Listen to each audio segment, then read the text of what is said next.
Welcome back to Goldmark TV. We've got a really busy programme ahead for you today. Later on I'm going to be looking at Joe Tilson, one of my very favourite artists, one whose work is rich in mythical resonances and who's made this fantastic tall wooden labyrinth behind me, so don't miss that later. But also Mike Goldmark, the boss, is going to be talking to you about a fantastic new project that we have as representatives of the Frank Dobson estate, casting a wonderful new unknown work, The Nest. And I'll be taking a look at the two magnificent large dishes from Nic Collins' exhibition. We'll get into the lovely rich detail of those fantastic works.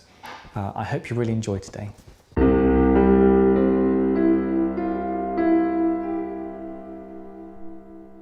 Our work here at the Goldmark Gallery as representatives of the Frank Dobson estate continues with this wonderful new cast of The Nest.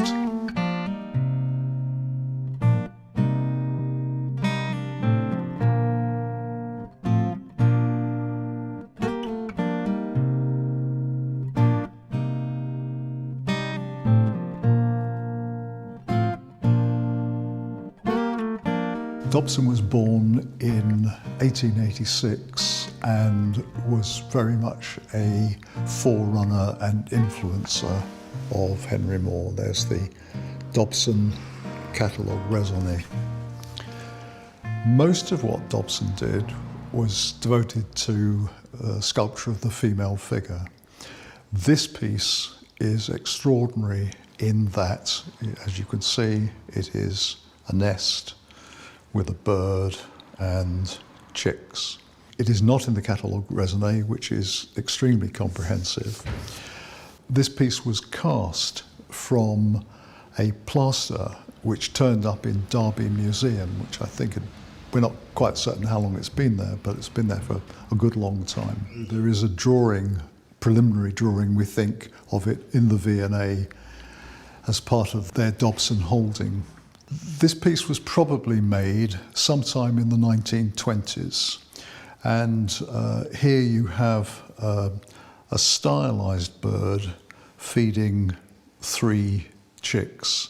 This piece, made sometime after the end of the First World War, is, I think, very interesting because it may be seen, and this is speculation on my part, we're not exactly sure at the moment, but it may be the mother bird feeding, in this case the state, feeding the wounded coming back from the First World War. And you see here, if I can turn the sculpture, the back of the piece Dobson made to look like a helmet.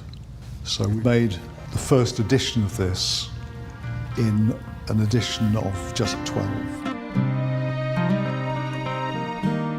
You can see more photographs of this on our website by clicking on goldmarkart.com.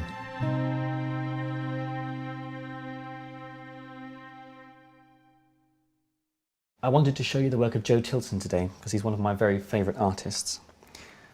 Now in his 92nd year, thin, wiry, with his wonderful white hair, there's something of the sage about Joe Tilson.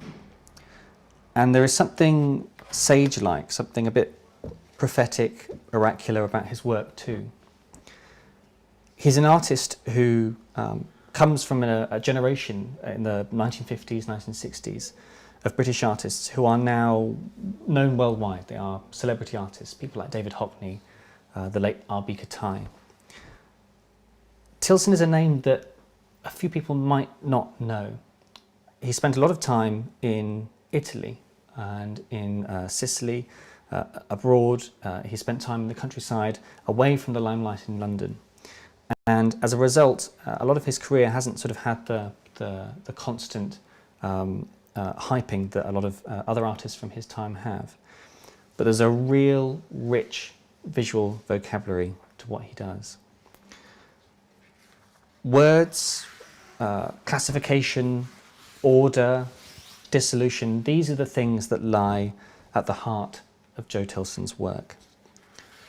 He takes things that are ordered, like a sort of visual librarian. He takes words, alphabets, names, elements and senses, colours, tessellations, architectural structures like this wonderful ziggurat, ladders, and he applies order in places where it doesn't necessarily fit. In the world of poetry and mythology, a visual order to the strange biological, environmental world, the organic world that surrounds us. Have you ever had that sensation where you've heard a word said or written too many times and it starts to sort of change in your head, it almost loses its meaning or takes on a new meaning? You start to notice the strangeness of the sounds, of the letters coming together. That is sort of what Tilson's work is like, and it is often literally what it does. It takes words, intonations, incantations, visual familiarities, and it presents us them in a way that makes us realise the strangeness and some of the sort of mythic, poetic qualities about them. And like seeds from a tree spread far flung away from the original plant, they fruit at each new revisitation. Joe Tilson decided as early as 8 years old that he wanted to become a painter, to become an artist. This is not something that his father was particularly fond of. He had quite different ideas for his son. Tilson was born to quite a poor family, and his father requested that he go off and apprentice as a painter decorator, as a bricklayer, a carpenter. He studied in Brixton, learning masonry, woodwork, and it wasn't until after the war in which he served and he came back with a grant that allowed him to go and spend time in Italy and then return and study at the Central St Martin's School and then at the Royal College of Art, that Tilson really had the opportunity to invest himself in the world of art. When he came to those schools, he came not as a sort of a naive young man with no knowledge of art. In fact, he was incredibly literary, incredibly well read, and his time in Italy had been spent immersing himself in the history of Western painting, particularly Renaissance painting in Italy. That literacy, that visual literacy that he brought with him, transferred to all of his work. His prints, his paintings, his sculptures are almost supposed to be read. They have words in them, all over them. They have symbols, they have sort of incantations and prayers which prompt suggestions and meanings. You can see along this ladder here a combination of elements, the sort of four elements that you get in very early Greek pre-Socratic philosophy, the constituent elements that made up the world, and the five senses down here. Ladders are a recurring image, that kind of idea of a ladder that can go up and down. It can be a ladder to heaven, to hell, rungs that can suggest a progress, a transformation between each thing labelled on that rung, or an object that can stand on its own, with these words sort of prompting suggestions. The other important thing about Joe Tilson's work is that despite its its love of orders and hierarchies and classifications and playing with those and distorting them, in fact, Tilson was one of a number of artists in the 1960s who were looking to do away with the idea of categorization in art, particularly categorization of mediums. Tilson liked to approach printmaking, painting, sculpture, the construction of playthings and objects in all the same way. To him, there was no need to differentiate between these different techniques, these different disciplines. You can see on a couple of these prints that we have things like feathers, or the wonderful rope on that print that we just saw. In the 1960s, Tilson made a list of things that you weren't supposed to do with prints. Prints were, to many people, and in many ways still are to many people, a way of simply reproducing an image, of making multiples, of copying, of making the same thing over and over again. Artists like Tilson and his contemporaries, Edoardo Paolozzi, took the idea of printmaking and played with it. The idea was not for them to make the same thing over and over again. It was to push the limits of that medium. How, for example, do you addition feathers? How do you addition lengths of rope?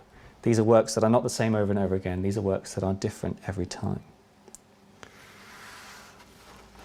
Part of that desire to break down categorizations came from the developments in screen printing in the 1960s and the 1950s. Screen printing completely revolutionized the art world of this time. It birthed pop art properly. Screen printing took collage from the dead clutches of Dada and Surrealism, and it thrust it into the hands of a whole new generation of artists working in Britain and America at the time. What it allowed people to do was to collage photographs, gestural painting, the dot matrix of photography, the sort of impress of the print. It allowed people to collage these things on a flat plane. It allowed people to turn what was the three-dimensional medium of collage into a flat two-dimensional object. That meant that you could start playing with the sort of imagery that you saw in journalism, in photojournalism, or in the cinema, or in photography, playing with the dot matrix of photography, as we can see here. Even with the actual transfer of images, you can see this is about a photo transparency here. What that prompted in the art world was a wholly revolutionary and a wholly political way of making art. Suddenly, all the rich visual language of journalism, of reports from abroad, could be brought into the art world, and in the very heady, hot, the broiling political revolutions of the 1960s, this was an incredibly important time for printmaking. Tilson entered that world and instead of just using screen printing as a way of transforming 3D collage into flat 2D colour, into flat 2D prints, he redoubled on his desire to invent and innovate, and started to incorporate other elements attached to prints. You can see on this print there's an extra section that's been attached up here. This was vital for Tilson for these very powerful political prints of the 1960s, works that drew on the ideas of the emerging Vietnam War, of environmental concerns, the concerns of the treatments of indigenous people, of young African American and black people in Britain. They were prints that were charged with politics.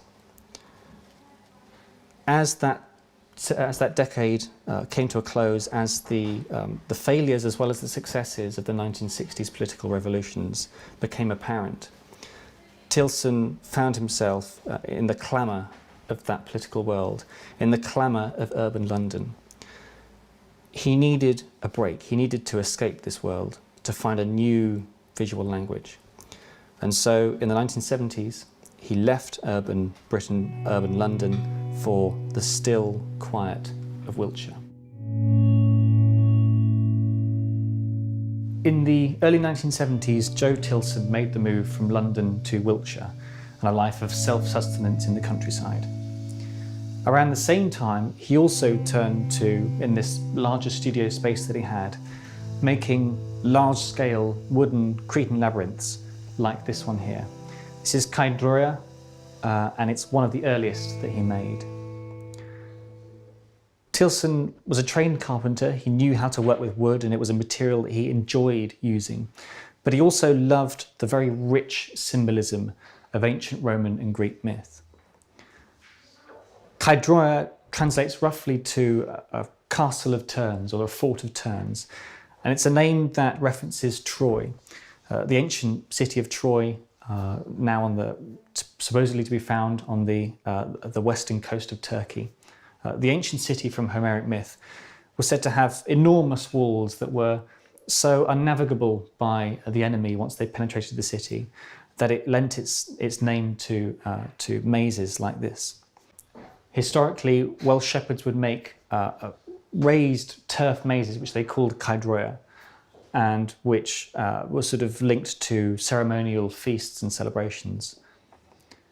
This is Tilson's version, and you can see that raised path here with these arrows pointing from this sort of secretive, silent mouth here in the centre to the entrance at the bottom. And down here in the Greek script, labyrinthos, referring to the labyrinth. Tilson found in the labyrinth a fantastic design, a fantastic object, an architectural structure that spoke to his interests in the world of classification, of myth, of order, that idea of the maze that has a single solution, often one that you can see from the start, but which leads you on this sort of strange ritualistic journey. He's carved this particular piece from elm wood. Now, he well knew his material as well as he knew the sort of myths that he was talking about. And the elm has a particular significance for the Roman and ancient Greek peoples. In Greek pastoral poetry, it was the elm under which shepherds would often laze about under their boughs in the hot sun of the midday and sing about unrequited love. The elm was used by the Romans as a support by viticulturalists for their sort of wandering vines, and it became associated with those ideas of Dionysian leisure and luxuriance.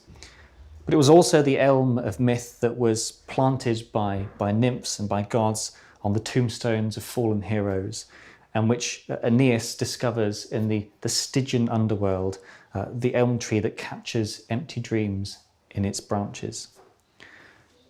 There's a wonderful mystery about this work, a mystery that's brought out in the myth of the labyrinth, the idea of the labyrinth as this strange world, this strange architecture in which you get lost, but also the sort of the unspoken meanings going on here. What is this sort of strange mouth doing here? Is this a sort of peaceful, idyllic silence that's being spoken about, or is this the kiss of death? The labyrinth, the elm tree, all these different things have a kind of a mixture of associations with life and death and the sort of the journeys in between. And I think that's what Tilson is really aiming at in this wonderful piece.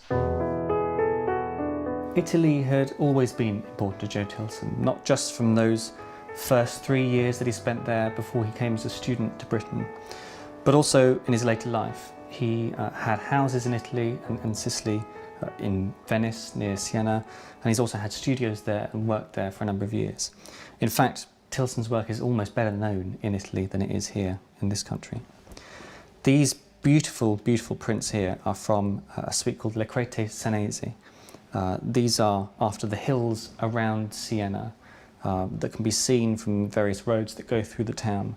The very old hills with this wonderful geology that gives us the colours, the browns, the reds, the yellows, the ferric oxides of burnt sienna and the colours that we associate with that region. They're the colours that Tilson has got out in these prints too. We saw earlier in Tilson's screen prints how he used the medium to layer different images, to incorporate materials that he'd found from different places and give them a sort of a level plane, or to play with the sort of the depths of printmaking by having different elements attached to prints.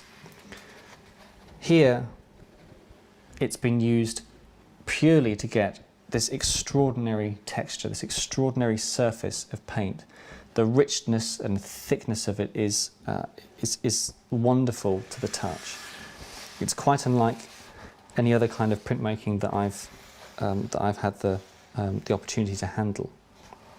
It's been printed on this wonderful thick paper as well, which helps with that. And you can see that it's got a slight sort of sheen over certain areas of the print. The approach is entirely different from what we had before. And here we've got the impress of wood We've got the wonderful textures of this sort of spattering, quite unlike the kind of the dot matrices, the very sort of delineated aspects of those sort of political, those photojournalistic prints.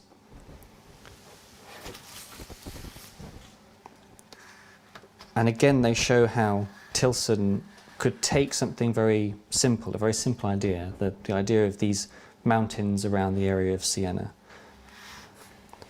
and turn them into these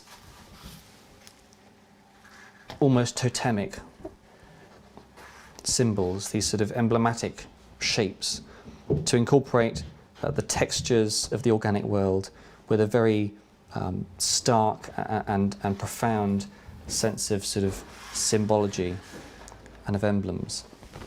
You can see also here again that recurring image of the labyrinth, which would become so important to Tilson's art.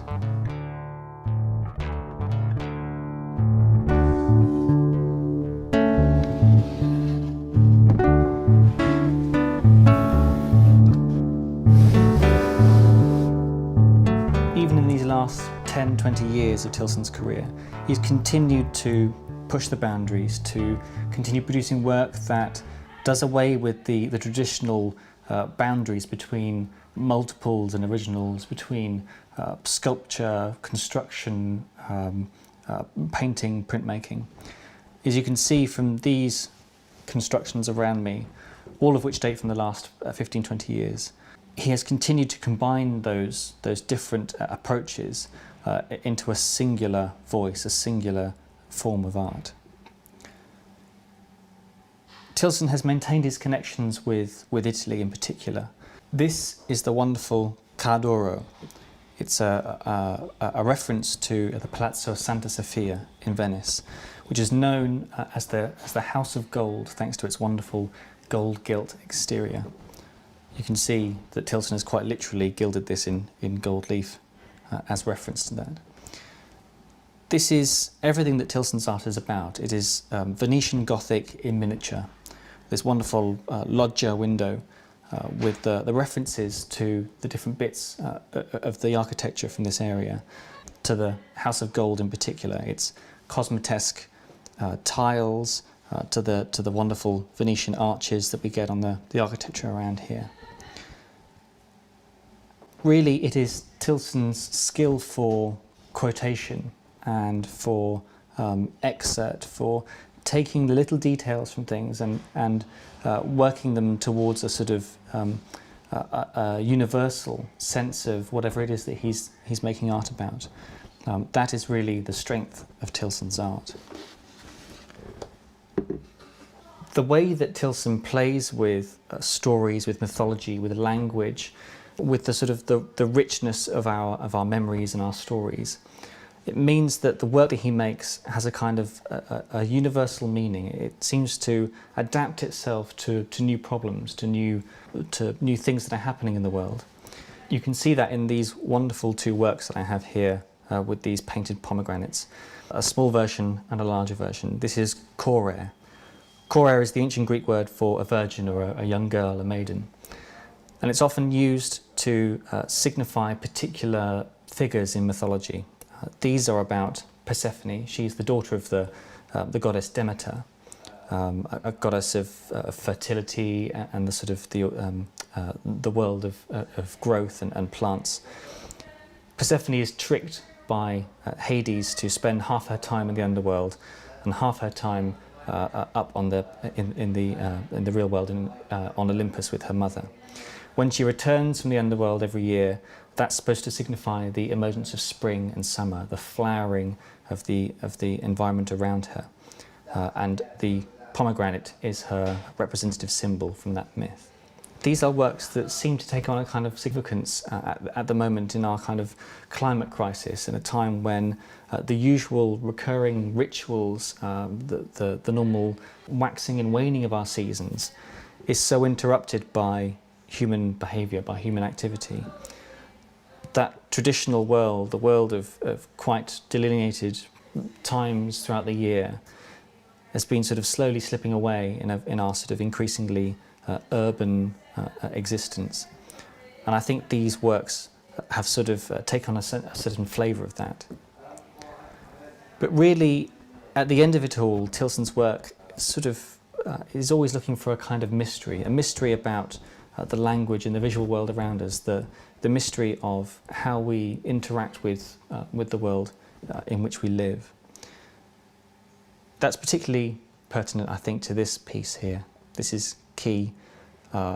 It's actually an edition that's been made after an earlier sculpture, an earlier assemblage that Tilson made in his career. It's again one of those instances where Tilson takes something very obvious and makes it very unusual and mysterious. We've got the writing down here, key, but there's no key to be found. This is the lock that goes nowhere. It's empty from the other side.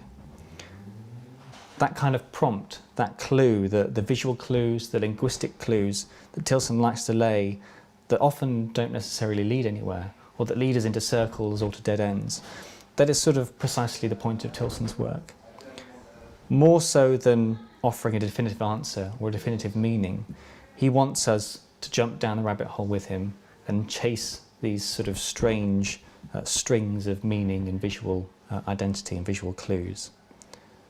His is an art that I really enjoy spending time with, and that I hope you have too today.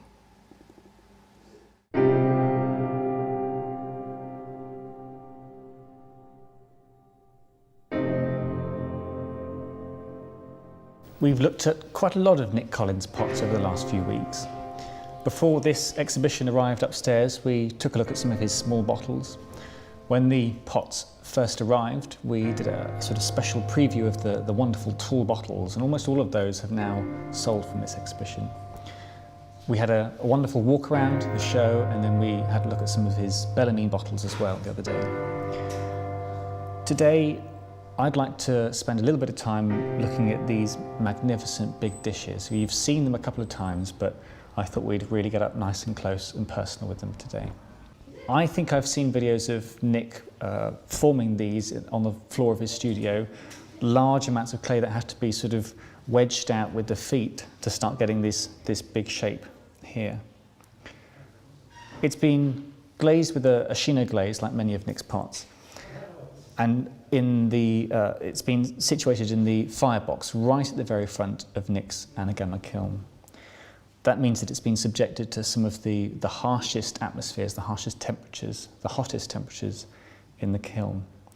And in these huge dishes, you can see the entire spectrum of effects, of colours, of textures and surfaces that a wood firing is all about.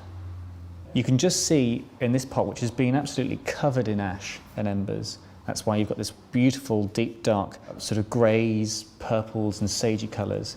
You can see some of the effect of the glaze, the chino glaze, coming through. So for example, up here, we have some nice little sort of peach blushes of this chino that's managed to stay unaffected by the ash. And then down here, this large disc, which looks like it's sort of almost been occluded by maybe a circle of fire clay or another pot that's been on here, and that's stopped this area from being covered in ash. So you've got the glaze that's coming out here, much smoother than this rough texture around. But really the story of this dish, this particular dish, is all about this central space. I've never seen on a pot an incrustation, a sort of glass surface that the ash has made quite like this thick green section here. It's an extraordinary amount of ash and embers that have accumulated and melted to form this beautiful, deep, dark green colour here. You can see also some of these fumed scallop shells, what looks like maybe the remains of the pot that was sat on top of this dish. And some of the colours in here, the blues and greys, these almost remind me of plastic, bits of plastic that have spent years out at sea and drifted back onto the shore.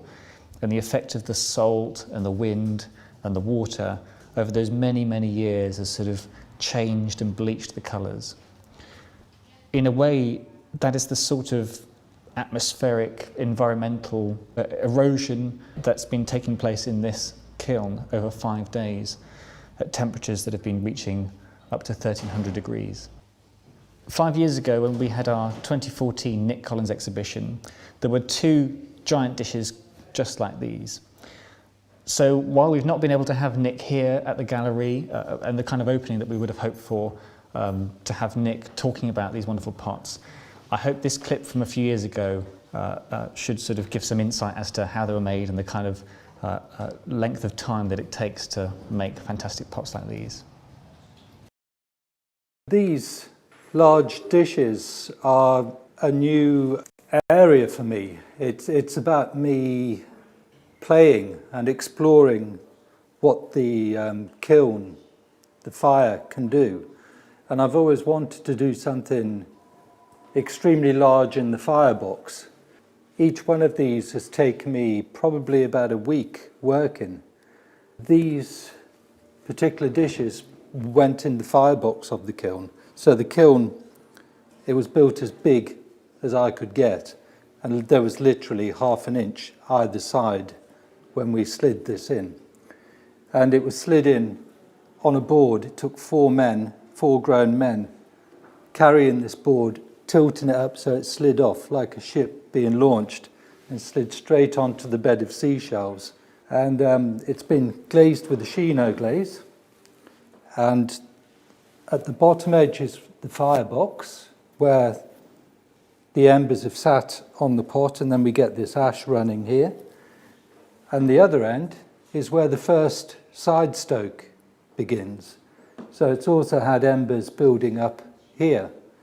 And interestingly here, it's made the iron in the clay come out this lovely red, as opposed to in the firebox where we have the molten ash. And the Chino glaze has come out this lovely orange colour. And also the seashells on top have fumed, and so you get a variation of colour on there. I placed seashells on top of this in order to put this other big dish on top. So not only was the one, but there were 2. This other one sat on top of this one. And on top of here, there was a big pot positioned. Unfortunately, the big pot didn't survive. There's part of it here, where the pot sagged during the 4-day firing and got stuck on here. But this is all part of the story. This is what I love about wood firing and being able to play with fire, those extreme hot temperatures. And you can really build up a whole palette of different colours with the Chino glaze and the ash and the embers. So you get this whole universe going on in this large dish. So I feel very privileged to have a kiln to allow me to do this, and also a very forgiving partner who isn't on my back all the time. She lets me play with clay. I'm just like a child, really. I hope you enjoyed that short clip from Nic. I love the idea of him talking about being childish with clay and playing. I think I've said when we did our walkthrough of this exhibition, that something that we have always tried to do, that we've always strived to do as a gallery, is to take care of the menial side of being a potter, the promotion, the sort of cataloguing of work, the delivery, that side of things, and to really make the potters feel comfortable exploring, inventing and trialling new things. Nic is a potter who's never needed that encouragement. He takes to invention, to daring and risk with total ease. He's that kind of potter at heart. This is the smaller of the 2 big dishes that we're looking at. It's again been in the front of the kiln of the firebox in this sort of very violent atmosphere. And unlike the one below, which would have had pots on top of it that have helped shield some of it, that's given it a sort of slightly quieter surface from the ash that's sort of accumulated, there's an absolute maelstrom, a tempest of different effects going over the front of this dish. The glaze, the sheener glaze, has been applied quite thickly, and you can almost make it out actually in the brush marks over this top edge over here. Something about the combination of that glaze, these running pools of ash, this deeply reductive atmosphere which has brought out these iron spots all around the pot, gives it this wonderful, almost cosmic feel. It feels to me almost like a planet, like Jupiter, with this beautiful Shino eye that's been occluded and kept this wonderful orange colour in contrast to the sort of the rich textures that are built up over the surface of this pot. The atmosphere of Nic's kiln towards the end of the firing is heavily reductive.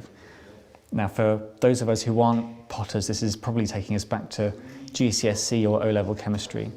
But essentially a reduction kiln, a reduction atmosphere in the kiln, means that the kiln has been starved of oxygen. The wood fuel that's combusting inside the kiln can't fully combust, it needs oxygen to do that. So instead the kiln starts to choke full of free carbon that's sort of loose in the kiln. When that carbon can't take the oxygen from the atmosphere around it, it hungrily looks for it elsewhere, and it starts to draw oxygen out of the clay body and the glaze on the actual pots. That's why in a reductive atmosphere like Nic's, you can get such profound changes in the colours of the pots. The clay body that looks sort of almost whitish when it goes into the kiln, coming out this deep, deep red from the iron and the other metals in the clay, and this oxygen that's being brought out. You can see the effects of that reduction atmosphere on this pot, these dark patches here, where the iron is being drawn out of the clay in this atmosphere. And also on the very, very rich orange, almost sort of rusty red colour that you can't see on the other side of this pot and the large one downstairs. It's been a real treat showcasing some of the fantastic works from this exhibition over the last few weeks. I've really enjoyed talking to you about some of the forms and getting to explore them a bit more myself.